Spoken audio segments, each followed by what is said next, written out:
Okay, we are live. Hi, this is William Ramsey. Welcome to William Ramsey Investigates. On today's show, I have a very special guest, a returning guest. His name is Mike Cox. COX is his last name. Last time he was on the show, we talked about a two-part book. The first part of the book was titled The Texas Rangers Wearing the Cinco Peso, 1821 to 1900. So you can go back and listen to that in my archives. And that's the first part. The second part of that book is The Texas Rangers Wearing Time of the Rangers, the Texas Rangers, 1900 to present. So the first part, again, is our earlier interview. But today we're going to talk about a really fascinating book, part of history that I didn't know. I lived in Texas, Dallas for a while, so I'm kind of familiar with this type of space in between Austin, Waco, and Dallas involving this. And the title of the book we're going to talk about is Train Crash at Crush, Texas, America's Deadliest Publicity Stunt. It was published in 2019. Mike Cox is a native Texan born in Amarillo long enough ago to be in the sophomore class of baby boomers. He began his newspaper career at the San Angelo Standard-Times in 1967, reviewing Texas-related books. In addition to reviewing books, Mike has also written over 35 published nonfiction titles, and his best-selling and longest work is the two-volume History of the Texas Rangers that I just mentioned. And his website is his full name with author at the end. So it's www.mikecoxauthor.com. And some of his other titles, I'm not going to go into all 35, but some of the other ones are Legends and Lore of the Texas Capitol, Texas Ranger Tales, Hard Writing Stories from the Lone Star State, Gunfight Insights in Texas Ranger History, Time of the Rangers, which I already mentioned, Remembering Texas Lawmen. And those are just a few of the many titles he's done. Very well knowledgeable about Texas history in particular. So I'm delighted to have him back. Mike Cox, welcome back to the show. Thanks for agreeing to the interview. I appreciate being back on. And if I could correct one thing, please do. My website is all one word, mikecoxauthor.com. Okay. I think you used an older website, but. Okay, sorry about that. So I'll put that in the show notes. Sorry about that. Sure. So for people who may not have heard our last interview about the Texas Rangers, can you kind of talk a little bit about what led you to write this book, Train Crash at Crush, Texas? Sure. I've worked quite a bit with a publishing company in Charleston, South Carolina, History Press. And my editor there, I've done probably, 4, 5, 6 books with him. He approached me and he said, would you like to do a book on the crash at Crush? And I didn't have to ask him what that was because, and I'll get to that in a minute, but I certainly was familiar with it. And I told him, no, I don't think I want to do that. And I don't know why I said that now, but I suggested a friend of mine, an old newspaper buddy of mine. And so I got the two of them together. And I didn't hear any more about it for, 2 or 3 months. And I asked my friend, well, how are you going on the book? And he said, oh, I decided not to do it. And I said, well, why? And he said, well, it's too much work. And I can certainly agree with that. So I picked up the project, and I'm really glad I did because it's really an interesting story. And as I said, it's one that I knew about.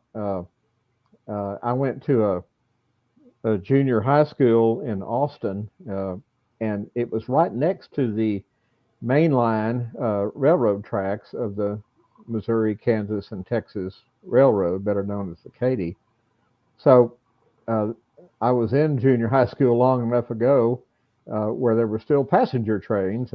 Katy this was pre-Amtrak back in the early 60s. So every day that Katy Texas Special came through past the school on its way to San Antonio via Austin from Dallas. So I knew about what the Katy was. And then about the same time when I was in probably the, 7th, 8th grade, we were studying Texas history, and the Austin American Statesman ran a story on the Katy crash, which I still have and kept all those years. So that's how I came to write the book, and it's just such a cool story. It's been optioned as a movie now. Oh, wow. option is a long way from production, but still, it's the first step, and it's the first one of my books to actually get a contracted option. Wow, congratulations. Thanks. It's cool. I mean, there's a lot of history, and it's like a snapshot in time too of the late 1900s as well. Can you kind of talk about Texas in that era and the importance of trains and the technology, and kind of Katy stands for Kansas, Texas, and what was the other state it Well, was? it's a Missouri, Kansas, and Missouri, Texas Kansas, Railroad. Texas.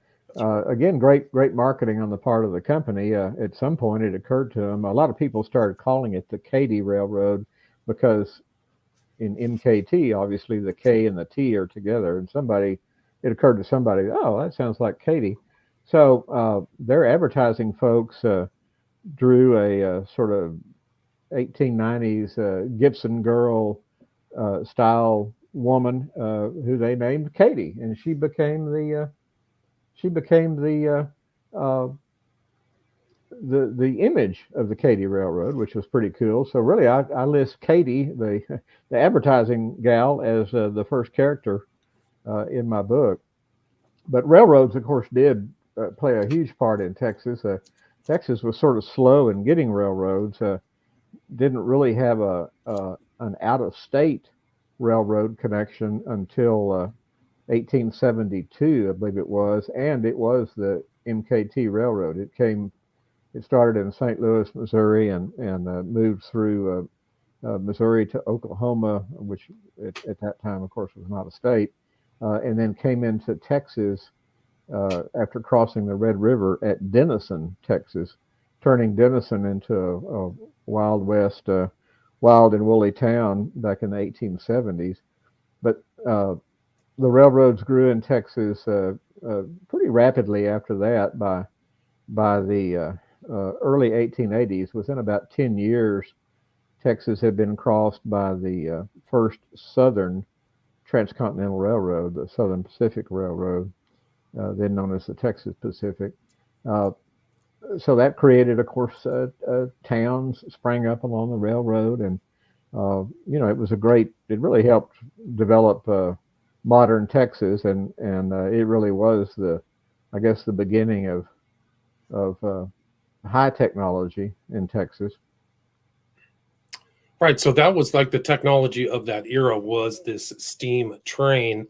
And there's a map in your book showing kind of the route going through from Waco to Dallas of the MKT. But there were changes being made as these were being upgraded, right? And that's kind of the precedent to the train crash at Texas, right? Well, it was one of the things that led to it.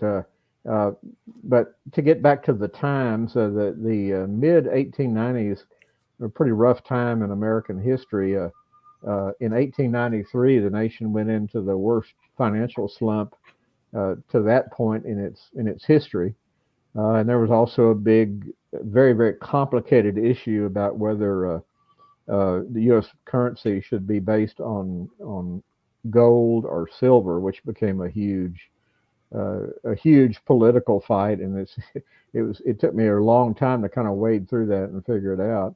And then in 1893, a World's Fair opened in Chicago, and that's critical because the guy who came up with the idea of crashing two perfectly good railroad locomotives together for profit lived in Chicago, so it all kind of tied in together. Yes, that was a character by the name of Alfred Streeter, and really, I guess he'd be the second interesting character in the book because as I said, he's the one who invented crashing railroads for fun and profit, and he did so in 1896. He had kind of worked his way up from being what they called a news butch, which was a kid, ragamuffin sort of kid who would peddle newspapers and candy, cigars, anything he could carry on his person. And whenever a train would stop at a station, well, the news butch would get on board and go down the aisles of the passenger cars and, peddle his products. Well, Streeter did that, and one of the tricks he did, and other newsboys, kind of the same thing. Think of when you fly on an airplane, if you're reading a newspaper, what do you do with it? Well, you usually leave the newspaper in your seat when you leave the plane. Well, people did the same thing in trains.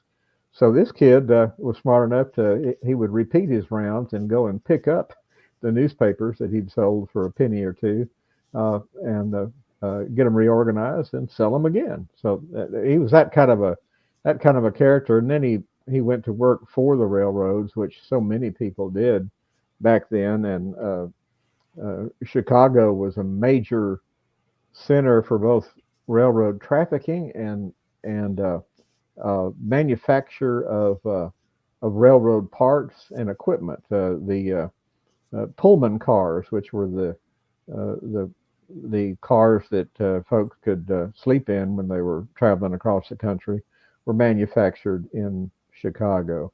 So Streeter sort of moved up through the ranks in a railroad company and went from being a brakeman, which is a very dangerous job, and eventually became a conductor. But in between, he was on a crew that would go out and handle train crashes.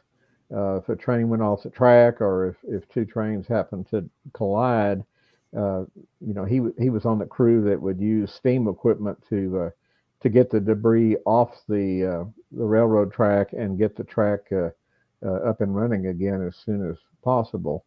Well, one of the things that he noticed in doing this was that people love a train wreck. I guess that's no surprise, but people still love a train wreck, a metaphorical train wreck, i.e. disasters. So he noticed that people would come out if it was reachable, come out to the scene of a railroad crash and take pictures and pose next to the debris. And he apparently was an inventive sort, and at some point in 1896, the light bulb went off, and he thought, why don't I stage the crash of two perfectly good locomotives together and charge people money to see it? And so he talked a railroad company up there in Illinois into donating two obsolete engines in exchange for a piece of the gate. And then Streeter started advertising that he was going to have a great show where he was going to have two steam engines crash together. Sold tickets, and the first show came off near south of Columbus, Ohio, in the spring of 1896. So that's some people say that the so-called crash at Crush, which I'll explain better in a second, but some people say that it was invented in Texas, but that's one Texas brag we can't claim. It was invented by a guy from Chicago who was a quite interesting character, as I said. Yeah, he was kind of like a showman, like a P.T. Barnum of the Texas. It was very financially successful too, right? Well, later, he didn't do too well at staging the train crashes. He probably made a little walking around money, but on one of the crashes he did, too many people snuck in, just like folks used to sneak in under the circus tent. Well, he had the same problem with these crashes. So I think he made some money, but he within a year or so, maybe 2 years, he got out of the business. And what he did do, showing that he did have an inventive bent, he invented some better parts for brake systems for the railroad industry, got the patents on them, and made a bunch of money. I mean, he ended up becoming what would be a millionaire today if he wasn't a millionaire back then. He became quite wealthy, which kind of led to his demise later on. But anyway, it's at some point the general passenger agent for the Katy Railroad, who was stationed in Dallas or worked out of Dallas. Uh, Obviously, he was a very literate sort and read newspapers, and the crash that Streeter put on in Ohio uh, made the newspapers. And a fellow by the name of William George Crush, known by most of his contemporaries as Billy Crush, uh, thought, that might be a way to both, if the Katy did that, it'd be a way to A, get a bunch of free ink by staging a train crash in Texas, and B, the railroad could sell excursion tickets all along its line and work with other railroads to have a ticket sales system and get a lot of people to Texas to see the crash of two steam engines. Well, he was able to sell the idea to the brass, and Crush must have been a pretty good organizer because he really did put together a great what must have been a great show, and he showed too that he could not only think outside the box but think outside the boxcar. When he finally started setting up the crash, they found two 1870s steam engines that had seen their better days, and had the Katy shops, get them up to standard to run again. And one was painted green and one was painted red, which was a dramatic flair. And then also Crush had the bright idea of selling advertising by stretching canvas over the sides of these box cars, so that vendors could or advertisers could buy space. A big hotel in Dallas, one of the put up an ad for it, and then he also advertised the circus and other things. So it was really a very impressive event, or would be an impressive event. Well, Crush went up and down the main line for Katy in Texas, and he found a site that was 13 miles north of Waco.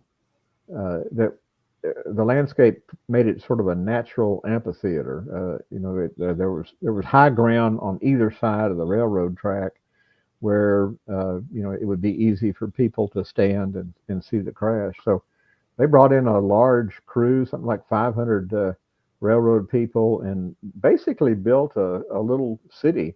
They built a depot and a telegraph shack or two, and other sorts of amenities. They provided. They brought water in as they got closer to the event. They brought railroad cars of water in, and actually laid pipe and had spigots throughout the viewing area where people could get a free drink on the Katy Railroad, but they weren't giving out any free drinking containers. They had at each faucet they had a cup, I presume a tin cup, but it was chained to the faucet, so somebody couldn't walk off with one of the cups. But it showed the detail that Billy Crush looked into as he began developing this event. And so the next thing he did, once he had the site pretty well set up, is a real intense promotional campaign. The doomed railroad, or the doomed railroad engines, as they called them, were taken on a tour to various places along the Katy line, and Crush proved to be something of a real genius in getting the publicity that he wanted. He knew how to carry and feed newspaper reporters. One thing he had was the ability to give out free passes to the Katy system, and of course that's part of the old freedom of the press joke. Back then the reporters were weren't paid very much, and they were always happy to get a freebie. So Crush was a very hail fellow, well meant sort of guy, and through that was able to really engineer, so to speak, some good publicity. And then Right. he So did he's some more. yeah, he's very savvy. Sorry, please continue. Oh, he really was a savvy character. I tried to learn as much about him as I could because he was really an interesting character. But uh, he he later married, but never had any kids, and so I was never able to find any descendants of his. And so if he had letters or a diary or anything like that, they've either been destroyed or uh, somebody somewhere that has not heard about the Crush has them, which I don't think is very likely. Uh, but among the other things he did, he hired a photographer out of Waco, which I said is only 13 miles south of the little instant town of Crush, Texas, which he, by the way, named after himself, which I think he was well deserved since he came up with the idea. Anyway, he hired this character named Jervis Dean, and to take photographs of the crash. So they built a special wooden viewing area for VIPs and also a stand for Dean to take photographs of the event. They also invited a character by the name of Emil Rector, who was a pioneer in the film industry, and Crush brought him in to actually make a moving picture of the crash. So all he had to do then was set a date, which they set for September 15th, 1896, and the on And that they day. right. I'm Sorry to sorry. interrupt, but they like tested it out. Didn't he have engineers who said, "Yeah, this is what the consequences will be," and they had already thought they safety tested everything, right? Yes, sort of they certainly tested the engines, and they had did some mock once the equipment arrived at the site. Well, they did a test run short of crashing into each other, uh, and so yes, that part of the work was done. And during the process of uh, fitting up the steam engines, at least one Katy train engineer approached Crush and said, "Hey, if you do this, uh, there's a high danger that one or both of the steam boilers will explode." And I think it went all the way up to the president of the railroad, and somehow, and again, there are no records to support this, uh, but somehow, either through Crush's gift of gab, somehow he convinced the higher ups that it would be safe, and the engineers' uh, prediction that there could be trouble was, in the end, ignored. Right. And but he was such, like you said, he was such a successful promoter that more people showed up than expected, right? Yes, it was amazing. The crowd estimates are always suspect and hard to confirm, but there were some evidence or some sources that said some 30,000 people showed up for the big event. I've seen other sources that said 40K. I've seen it all the way up to 50K. Either way, either from 30, 40, or 50, on that day, which was September 15th, 1896, uh, Crush, Texas, was the biggest city in Texas. It had more, there were more people there than lived in Galveston, which was one of the big cities, than lived in Waco, which was a big city. Houston and Dallas were both not, I mean, they were growing and they were large cities, but they were not as large as Crush was, nor was San Antonio. So people poured in from all over, primarily from all over Texas. I saw some person's account that said people came from as far away as New York. I don't I don't believe that. I certainly never. I didn't ever find any evidence of that. I'm sure some people came from elsewhere in the Katy system, which could have been all the way up uh, to St. Louis, but I don't think he might have came from New York. But Mike, that was kind of how they made the money, was getting people to the event, right? That was Yes, the yes, revenue generator. they didn't charge Streeter had charged an admission, but the way the railroad did it was to uh, just ask people to, or sell tickets to get there, and they had it at a remote location. Now they still had some issue with uh, people slipping in and trying to see it for free. Primarily, those were local residents. And Trump, I mean, or Crush had, uh, I think he thought he'd covered everything. I mean, he hired a bunch of specially commissioned McLennan County folks to be constables. They had a rest and law enforcement authority there for that part of the county. He Crush Crush had a white horse that he rode, and he rode around the crowd trying to make sure that people stayed back within the safety lines that they had set up. And I don't know if he simply did not have enough people to control that larger crowd, which is what I think.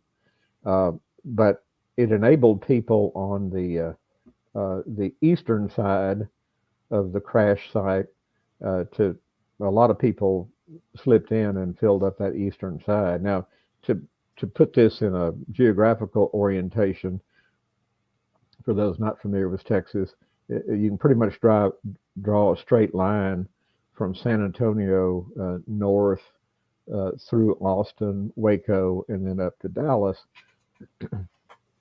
So that the event then was on a north-south axis. Well, on the west side of that axis, on the which is to say the tracks, is where Crush had the viewing area set up, and again they cleverly licensed vendors to sell lemonade there, and probably there was a lot of whiskey and beer sold, even though that's not mentioned in the stories. Maybe even some gambling, but they also set up a large circus tent and had a food operation in there with a railroad uh, served food. But anyway, so all of the people who came in via train to see the event, almost all of them were on the west side of the tracks. Uh, the footprint of Interstate 35 covered up some of that area, but a lot of it's still there, and a lot of it's still just farmland. Farmers for years plowed up. Well, I give that away. I better not give that away. I'll tell later on what the farmers did. But so that was a problem, having people slip in. Right. I think you said that there were 30 special excursion trains. So, like, it was a big event. People were being drawn in from all over Texas, right? Yeah, they were coming in from all over. What they would do is they would come to the site. Obviously, they did not park that many railroad passenger trains in that area. Uh, they would come in and then back up, discharge all the paying passengers, and then back up. Like, for instance, there was a larger rail yard at Hillsboro, which is north of there, and so a lot of the trains backed up on the main line to Hillsboro. Some backed up back down to Waco. So that's how they handled that. But yeah, there I think it was 33 train loads of people came in, and they were ready to party. I mean, if you look at some of the pictures taken by this guy Jervis Dean, there's one that just shows before the crash. It just shows the ground where the spectators are, just covered with trash. So I don't know if the railroad ended up cleaning up all that paper and bottle trash or not, but they certainly didn't have any. Didn't look like they had thought to have any trash cans on the site. Maybe they did. Maybe they were full. And you have a lot of those pictures in the book. You have a lot of Dean stuff before the crowd got to the wreck, the crowd at the wreck. So a lot of his photographs are here, the trains just as they struck. So really fascinating little snapshot of history there. So what happened next when the day of the event, September 15th, 1896? Well, the big day, one weird thing about September 15th, 1896, and I've never figured this out, and I've never seen any mention in any of the newspaper coverage. Why in the world would such a promoter as Billy Crush have decided to do it on a Tuesday? It doesn't make sense. It is amazing he got as many people as he did on a Tuesday, but that excluded school kids and people who had jobs that could have come to the site if they'd done it on a Saturday. Probably didn't do it on a Sunday because of people going to church. But anyway, that's an interesting thing. But the crowd built all day long. It was a typical hot Texas day. I mean, a lot of people think September 15th is fall, and it is in some places in the nation, but not in Texas generally. So this huge crowd built up. Crush worked pretty hard to try to keep everybody, as I said, where they should be, and finally even threatened to cancel the event if people didn't move back, because everybody was trying to get the best view they possibly could. But finally, they had a telegraph set at each of the ends where a train was. They were I forget not exactly, but they were a mile or so apart, just far enough apart to build up enough speed before they crashed together. So they were able to communicate with the locomotive engineers there that way and get the word to them that we're ready to go. And then as the engineers were ready to push back on the throttle, Crush dropped his hat or took his hat off his head and dropped it down, and that was the signal to go. And so the trains started building up speed. The crews, which included of course the engineer and a fireman, jumped out of the cabs of the locomotives before they built up enough speed to make that dangerous. One hot dog engineer waited until the very last second, and everybody was scared to death that for some reason he had opted not to get out of the train, or had gotten stuck, or something bad had happened to him. But he was just showboating, and he was the last guy to drop out. So up in the photo stand, this guy Jarvis Dean was snapping away on the shutter and captured pictures of the locomotives when they were still just separated, and then he took one picture just as they closed, and then, unexpected but predicted by one of the engineers, the two trains crashed together. They were going an estimated 50 miles an hour apiece. Never was hugely good at math, but I do understand that when you have something moving 50 miles an hour, the actual force of a collision, if the other object is going 50 miles an hour, is 100 miles an hour. So it was a lot of mass involved in those heavy trains, and a lot of force involved.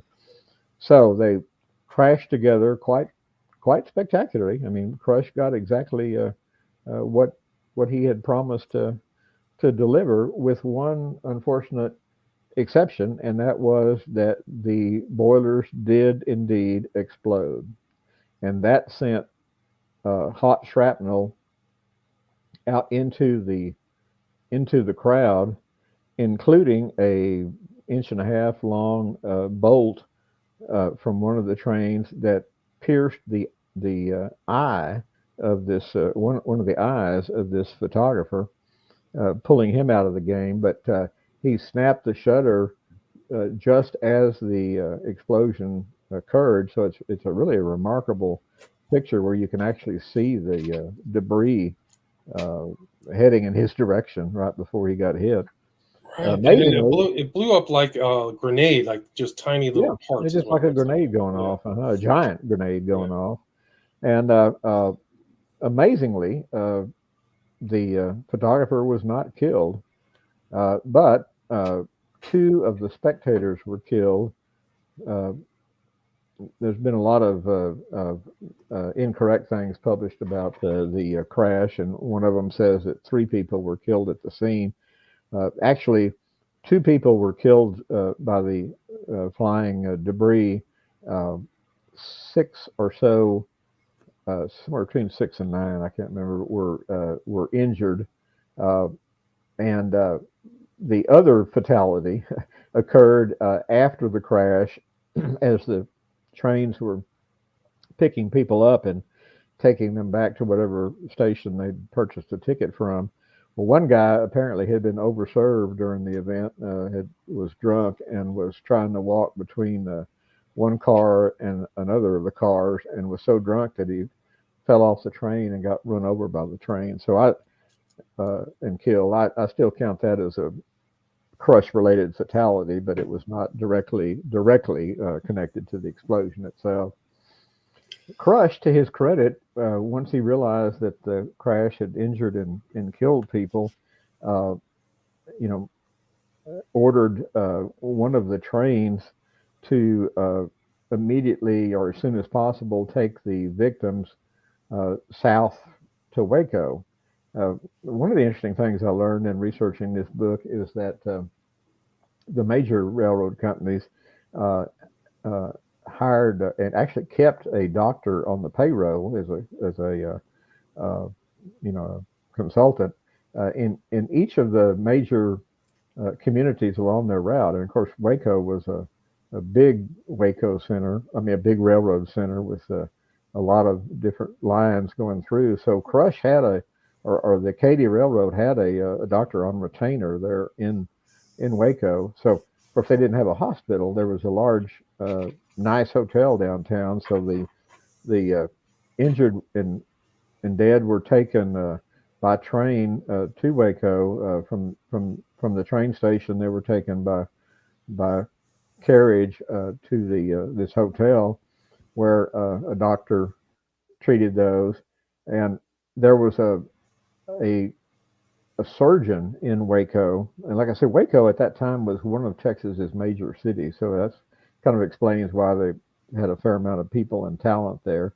But this surgeon was European trained in medicine and really apparently quite talented for the day. So uh, no one thought that this photographer would even survive.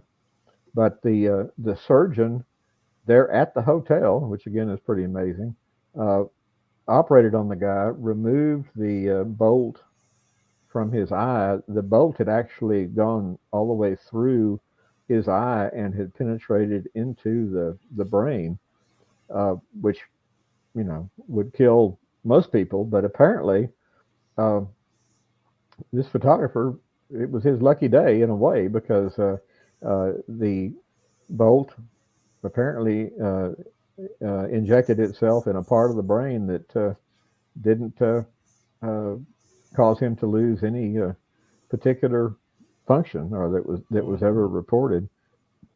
Uh, and I thought that was a pretty interesting thing. Well, of course, Crush, because of the deaths, got even more publicity than he had imagined. Uh, the legend is that he was immediately summoned to the corporate headquarters in St. Louis and summarily fired. Um, but that is just a legend. He was summoned to headquarters. He went to Waco and spent the night, and then caught the next fast Katy train to St. Louis the next morning. Uh, but the president of the railroad sort of said, "Well, you got us a lot of good publicity and made us some money, but don't do it again." I mean, that's conjecture on my part, but what the president did not do was fire him. No evidence at all that I've been able to find that he was actually fired. There's also a legend that the railroad uh, settled the various suits that were filed. The perception is that all of the families of all of the victims filed lawsuits, and that Katie not only paid each of them, X amount of money. It depends on what source you see, and gave them a lifetime pass on the Katy Railroad. Well, I went to the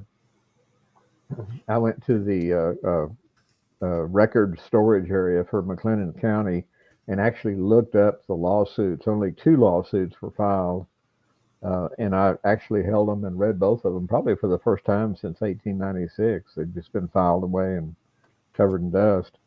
Anyway, the settlement was not for what people claim it was, and there was no mention whatsoever of a lifetime pass on the Katy Railroad. So the railroad got off pretty cheap on the deal. Pretty light, right? And you go and you talk about the epilogue, the lives of the people who were affected. And one of the fascinating things in the book is the appendix. I would not know that there was 150 of these staged crashes all over the country. It's really incredible. Yeah, that was a real surprise. I knew, I think going in or pretty early on, I found that there had been other crashes, but I didn't realize that it became a fad until I started researching this book.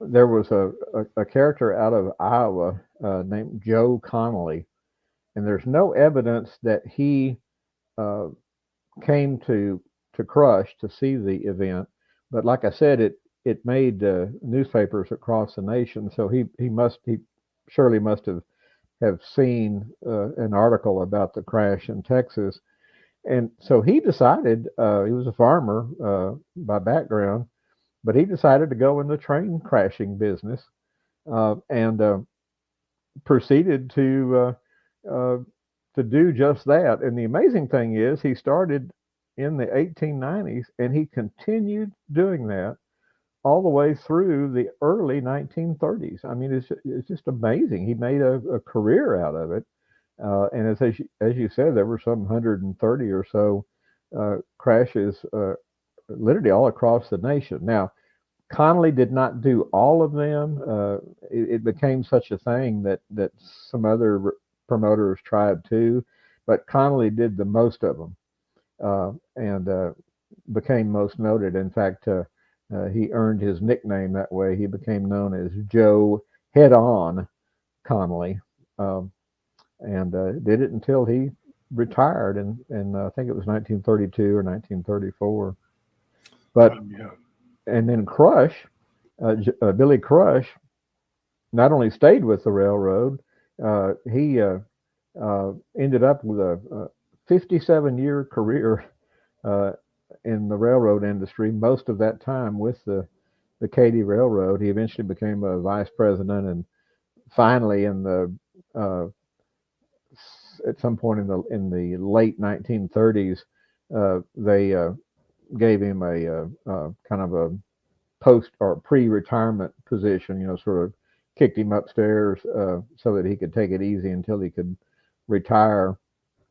But he did retire, and what I found really touching about him was two things, or maybe I should say interesting rather than touching. The first interesting thing I found was that if he had any regrets for having essentially killed three people and wounded six or nine others, he never expressed it, or it was never written about. There were, it was such a quirky story that there've been a steady stream of stories done on it over the years. Though a fair amount of time it passed. It was not until the 1930s that the first kind of reminiscent story about the crash appeared. So for 25 years or so, it was just kind of forgotten. But that was interesting, and the second thing interesting about Crush, the person, was that he would hang out. He had pushed for the construction of a substation for Katy in Dallas. Dallas had a large Union station, but Crush had seen to the construction of a smaller station in the ritzy Highland Park area of Dallas, and uh, for most of the rest of his life, he would go to that station and sit there and wait until the Texas Special came in every day, and would be there to greet people as they got off the train. Just amazing. I mean, obviously the railroad, especially since he didn't have kids, must have been, basically what the rest of his life was about. Yeah, remarkable. Yeah, I mean, it's a great book, and at the snapshot in time, and you've done such great research. You've integrated so many pictures and some of the pictures of this guy Dean, and really captured that moment in time. Is there anything you'd like to add, or anything I missed before we wrap up the discussion about train crash at Crush, Texas? Well, I think a good ending is what happened to Alfred Streeter. He was the guy, who came up with the concept of crashing trains. He made, as I said, a ton of money as an inventor of railroad brake parts, but he apparently had a weakness for female companionship.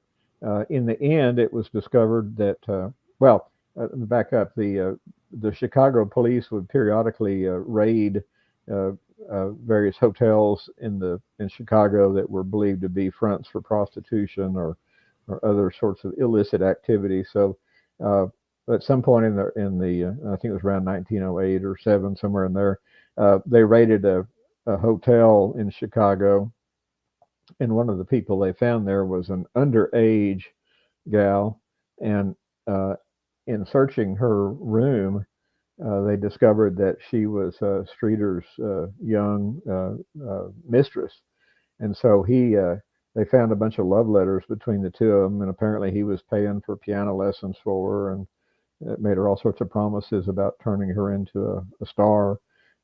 Anyway, because of those letters, they were able to file on him for whatever Illinois' statute is in regard to statutory rape.